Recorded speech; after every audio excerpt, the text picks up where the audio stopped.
Frog Monarchs, or Frognarchs as they're usually called, revolves around using the Frog engine to bring out Monarchs to control the field and eventually bring out Light and Darkness Dragon. Without Light and Darkness Dragon, this deck doesn't work nearly half as well. The Frog engine includes 3 cards: Swap Frog, Ronin Totem, and Treeborn Frog. You use Swap Frog to send Treeborn Frog to the grave, and then once you have a single Treeborn Frog in the grave, you have your Frog engine set up, and he'll just come out every turn for 1 tribute. And you can also send Ronin Totem to the grave, that way you'll have a tribute on demand whenever you want. Usually you banish either Swap Frog or one of your other 2 copies of Treeborn Frog, because most Froggy Monarchs decks only run 3 Swap Frogs, 1 Ronin Totem, and 3 Treeborns. And as for the actual Monarchs themselves, all Frog Monarchs will run 3 Caius, the Shadow Monarch, and 3 Ryza, the Storm Monarch. Those are without a doubt the best 2 Monarchs. Caius will banish 1 card on the field, and Ryaz will return 1 to the top of the deck. Both of them are great for getting rid of pesky XYZ monsters that can't be destroyed by card effects. Because these ones don't technically destroy, they just get rid of it by other methods. And as for the 3rd Monarch, that's usually personal preference. I usually use the Firestorm Monarch because I like discarding from my opponent's hand. And besides the 2 Monarchs you use, Caius and Ryaz, usually you always use 2 Light and Darkness Dragons. Without Light and Darkness Dragon, Froggy Monarchs don't work nearly half as well as they should. And as for the other staples of the deck, we have Soul Exchange. Soul Exchange, you use one of your opponent's monsters to bring out one of your Monarchs, or to use it to get out Light and Darkness Dragon with your Treeborn Frog. Soul Exchange is really good for basically stealing one of your opponent's monsters, bringing out your Monarch, and then taking out another one of your opponent's cards with your Monarch's effect. Soul Exchange, really good. Enemy Controller, really good in this deck because of Treeborn Frog's effect of being able to activate as many times as you want during the standby phase. If you're playing a Froggy Monarch mirror match, you can actually just use Treeborn Frog's effect to completely use out your opponent's Light and Darkness Dragon's effect. Because you can use his effect as many times as you want. If it's negated, you can just use it again as long as it's still the standby phase. So use his effect once, bring him out, activate Enemy Controller, tribute Treeborn, steal your opponent's monster, and then bring out tribute Treeborn again. You'll have 2 tributes. And make sure to actually get rid of your opponent's monster because Enemy Controller only steals it for 1 turn. Alright, now this will show a little bit about how Frog Monarchs play. First off, going against a really weird Cyber Dragon deck that uses Cyber Hidden technology. Start off by setting my only trap card in the deck, a single Treacherous Trap Hole. Destroy 2 monsters on the field. You cannot activate this card if you have any trap cards in your graveyard. Bring out a Ryaz, and I send a Ronin Toad to the grave. He sends back my Compulse. Not a really good move on his part, but whatever. He brings out the Cyber Dragon Core, set the Cybernetic. I blindly MST the 1 card that he could possibly use to stop me, maybe. That's still a really bad card anyway. Then I finally get a Treeborn Frog. Treeborn Frog, with 1 of these in the grave, I can set up my whole Frog Monarch engine. And he's just trying to banish all these cards for Cyber Network. I activate Ryaz to try to send that, and he destroys it. That way he can special summon his cards for removed from play. Which doesn't matter because my Ryza is stronger than Cyber Dragon by 300 attack points.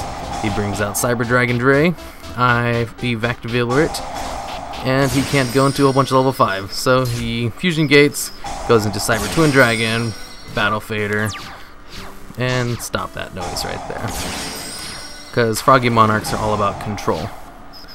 Meaning you don't necessarily go for OTKs, you just kind of wait every turn and try to force your opponent to play at your tempo. So a really OTK focused deck like Cyber Dragons can't really stop me. Unless I don't have either one of my Tragodias or, oh, what's the name of that other card?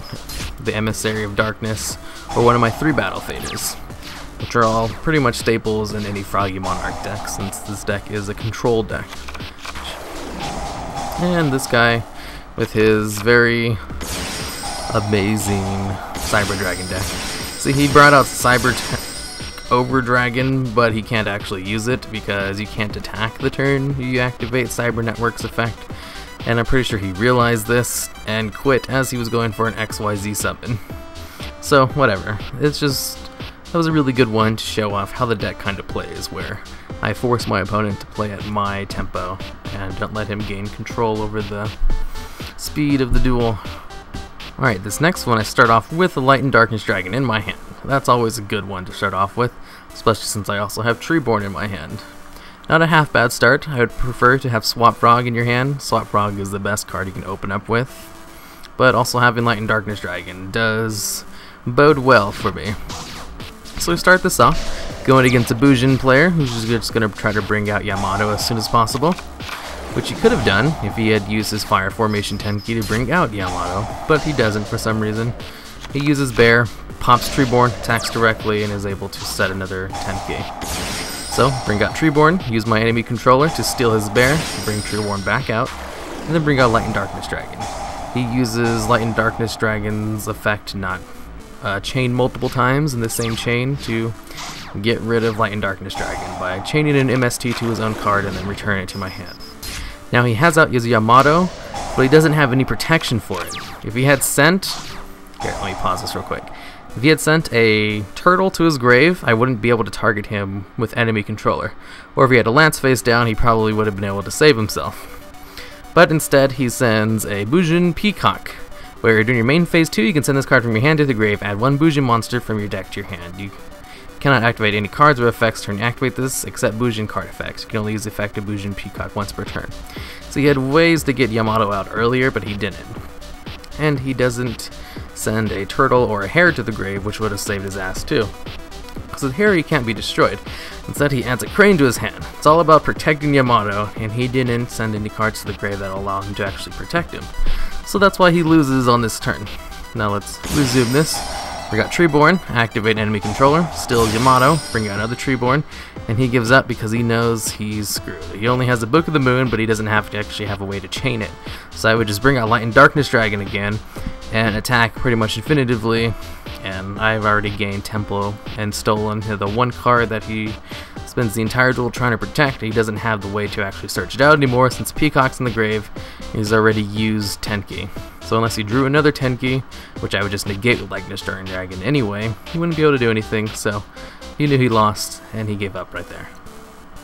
Alright, and this last one is a mirror match. Froggy Monarchs versus Froggy Monarchs.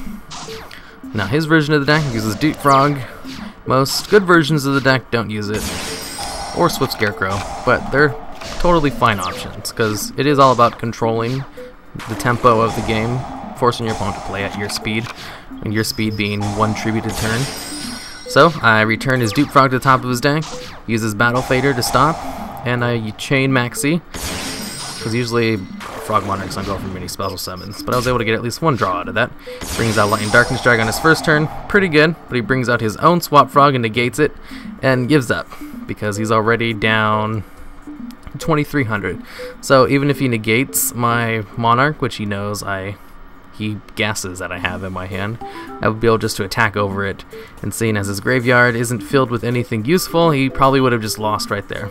So instead he just gives up, because he wasted it with his own Swap Frog, which was, he probably could have just stayed in for a little bit longer, but like I said, a single Monarch could just beat over him, since it doesn't actually destroy, it just negates.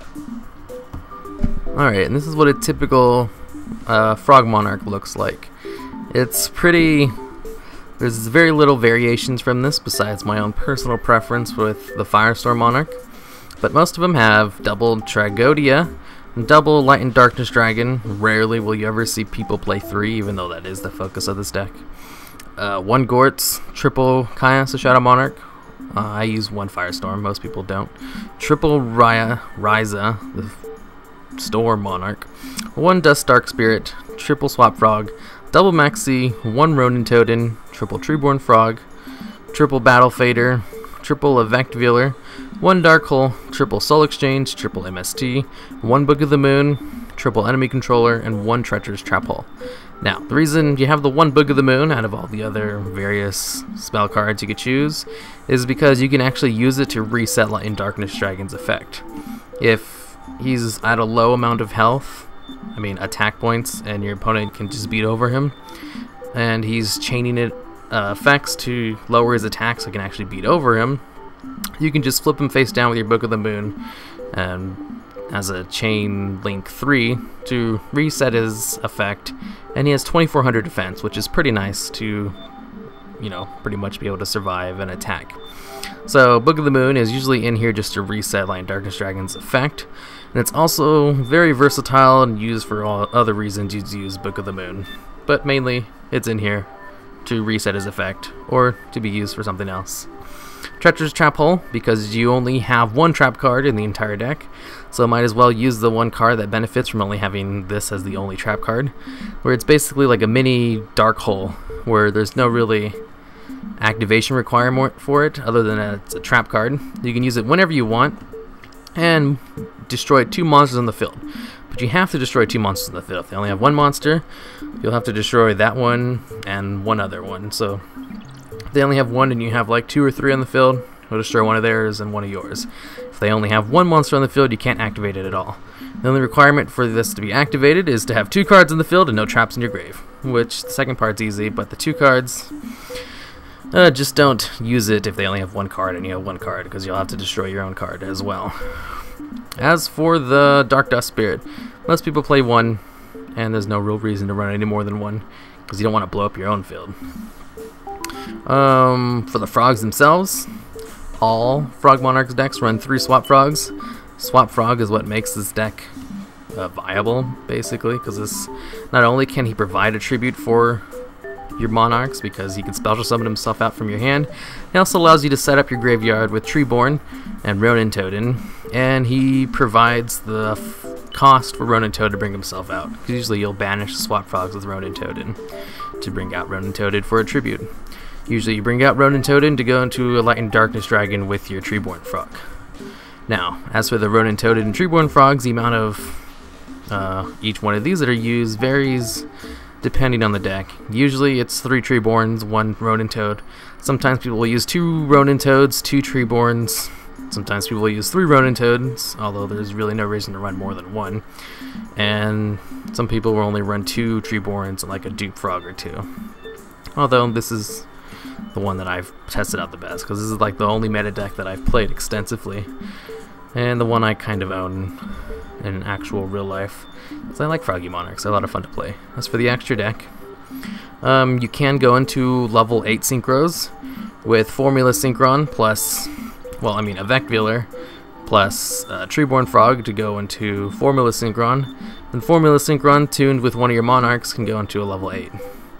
Which doesn't happen very often. You can also use Formula Synchron to go with your Battle Fader or your Treeborn to go into a Mistbird Colossus. This card's really good. Or just use Avec Veeler plus one of your Monarchs to go into a Black Rose. So there is a Synchro toolbox, but you don't really use it all that often.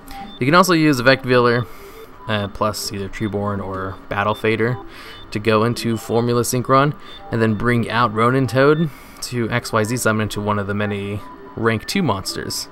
Usually it's a Gotchi Gotchi or a Herald of Sacred Light to recycle either one of your Monarchs or one of your Light and Darkness Dragons. This card is actually really good in Froggy Monarchs because of how easy it is to bring out with Ronin Toad and Swap Frog. And then as for the level 1, usually it's just a single Slacker Magician, because you're just trying to buy time and possibly use it for a tribute, because this deck's all about control. It's not speedy at all, but it does force your opponent to slow down too, so it's not bad. And then for the rank 6, which you rarely ever use, Gauntlet Launcher, you can use his effect as many times as you have XYZ materials. So you can use his effect twice. This turn you bring it out to destroy 2 cards your opponent controls, so Gauntlet Launcher is awesome. Use his effect twice, destroy 2 of your opponent's monsters, and then just overlay a Gaia Dragon on top of him. Or Photon Bronze Striker to negate effects in the field. Or a Constellar M7 because he's a huge beat stick at 2700 attack, and return either one of your opponent's monsters to their hand, or recycle one of your Monarchs or Light and Darkness Dragon from your grave to your hand. All 3 of these cards are really good. They're probably the best 3 rank 6s, and if they run out of XYZ materials, just drop a Gaia Dragon on top of them, because Gaia Dragon's really good.